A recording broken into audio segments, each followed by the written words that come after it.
Tak 73 rokov a som vyštudovala právnickú fakultu a v podstate právo. Od mala. A tak si pamätám, že to sme boli také malé deti a neviem, a stále bolo nás takých 10, hej, a ja neviem, tých 9 odišlo a ja som furt ostala. Ja som bola v podstate taká zanietená a dám to. No a v podstate som to potom dala. Musíte si teda držať tú váhu, pretože potom sú problémy v kolenách, ale mám asi 2, 3, 4, ktoré hrali so mnou ešte za VSS, ale oni totiž to majú nadváhu a strašné problémy. Už majú aj vymenené kolena, dokonca aj bedrové kĺby. Oni totiž prestali.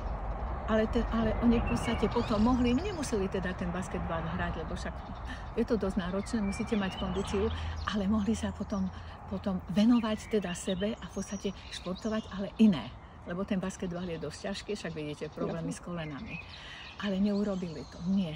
V podstate áno, dávam pozor, hej, čo sa týka stravy, vynechávam klobásu a saniu, ale niekedy tak trošku si dám prechuť a ovocie, a veľa vody musím piť kvôli tým obličkám, ale stravujem sa tak zdravo. Pretože sa už poznáme strašne dlho. Potom tie mladšie prišli, hej, a sú fantastické, takže sme sa takto ako Maxi Basket dali dokopy, hej, lebo sa poznáme roky a roky.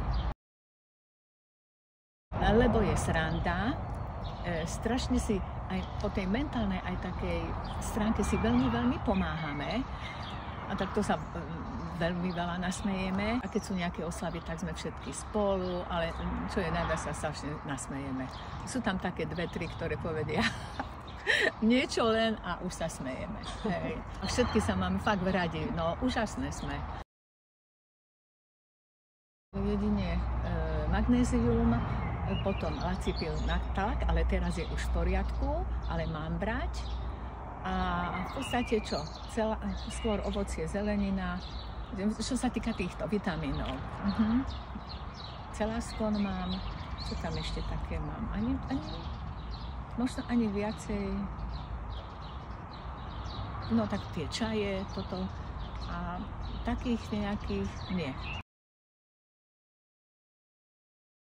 Pretože ja teraz som si pozrela, hej, lebo tieto som nevidela nikde, viete.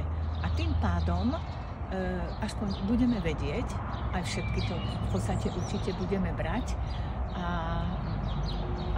pevne veríme, že nám to pomôže.